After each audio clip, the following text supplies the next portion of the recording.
ৰাতিপুৱা খৰধৰকৈ টুকুকো স্কুললৈ উলিয়াই লৈ ময়ো যাবলৈ ওলাইছোঁ টুকুৰ লগতে। পাপা ডকলঙিয়াৰ পৰা আহি আছে দৌৰি আৰু মোক ফোন কৰি মাতিছে আৰু বিচনাখন পাৰি থৈ গ'লে মনটো ভাল লাগে। পাৰি লোৱাৰ পিছত যেন শুয়ে থাকিম তেনেকুৱাই লাগিছে।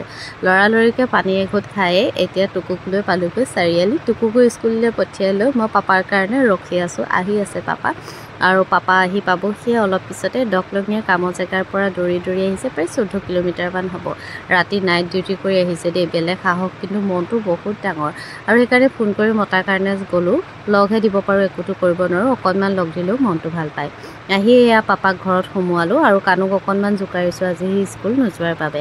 আৰু এতিয়া ঘৰৰ পৰা বিদায় লৈ ঘৰ পালোহি আৰু ঘৰৰ মোৰ যুদ্ধখনত লাগি গ'লোঁ। ঘৰ সৰা মোচা কৰা, ইটো কৰা সিটো কৰা, মানে কামৰ অন্ত নাই। আজি তাতে আকৌ সময়ো বহুত হ'ল। দেউতাক চাহকণ দিয়ে মই আকৌ আহিলোঁ ভিতৰৰ কাম কৰিবৰ কাৰণে।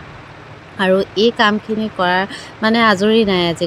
কৰাৰ পিছতে দোকানলৈ বুলি গ'লোঁ। বাৰু আজি ভিডিঅ'টো ইমানতে সামৰণি মাৰিছোঁ। যদি চাই ভাল পালে নিশ্চয় লাইক কমেণ্ট কৰিব বুলি আশা কৰোঁ।